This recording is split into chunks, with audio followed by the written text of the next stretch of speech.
लहंगा है जिसमें मैं सच में लुट गई हूँ। मैं खुद बोल रही हूँ कि मैं सच में लुट गई हूँ। तो आप लोग मुझे बार बार क्या ही बोल रहे हो। बाय द वे ब्लाउज भी मेरे मन मुताबिक नहीं सिला है और इतना हाइप था ना कि महंगा वाला लहंगा के पीछे से ब्लाउज ही फट गया और मुझे पिन लगानी पड़ी। यहाँ एक तो आपको हाई बोलने आई है और हम पहुंचे हैं सीधे शादी में।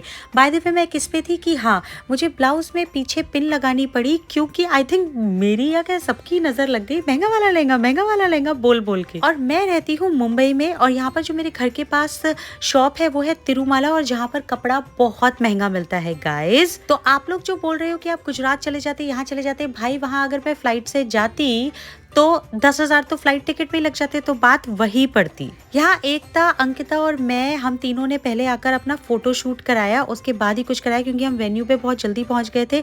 उसके बाद हम सीधे पहुंचे दुल्हन से मिलने। और जी हाँ, दुल्हन वही है मयूरी जो स्प्लिट्सविला में थी। आप लोग नीचे कमेंट करते हो ना बार बार, तो मैं आपको क्लियर ही कर दूँ, एक एक कमेंट पे रिप्लाई करूंगी। इससे अच्छा मैं आपको बता दूं कि ये हमारी वही दुल्हन है जो स्प्लिट्सविला में आई थी। बाय द वे आज थोड़ी नर्वस है और मैंने जरा एक छोटी सी रील बनाई है ताकि आप लोगों को पूरा लहंगा दिख जाए। यार लहंगा खूबसूरत तो बहुत लग रहा था, लेकिन मैं सच्ची बताऊँ, अपने दिल पर हाथ रखूँ कि सच में मुझे ऐसा लगा कि ये लहंगे में मैं लुट गई हूँ क्योंकि मेरे पसंद के तरीके से भी नहीं बनाए। मेरे पास टाइम भी नहीं था कि मैं इतना टेलर को बोल सकूँ।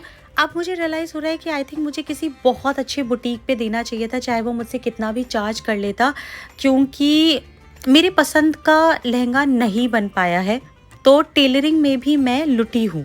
अब पछताने से क्या फ़ायदा है जब चिड़िया चुग गई खेत और शादी हो चुकी है। अब मैं इस लहंगे को थोड़ा सा मॉडिफाई करवाऊंगी ताकि ये मेरी पसंद का बन जाए। और यहाँ पर दूल्हे राजा आ चुके हैं, उनको हाई करने के बाद वो सीधे अंदर जा चुके हैं।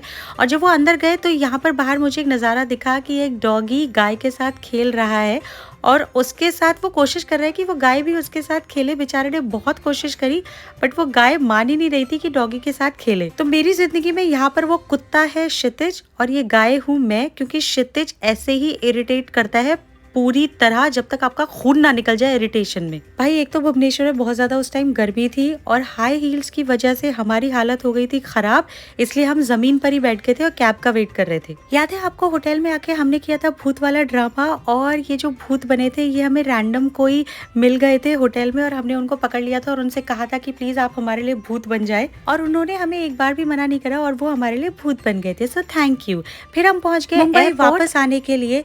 ये ट्रिप हमारी बहुत ही यादगार रहेगी, लेकिन एक चीज का गम मुझे हमेशा रहेगा, वो रहेगा मेरे लहंगे का। मिलती हूँ नेक्स्ट व्लॉग में। Bye bye.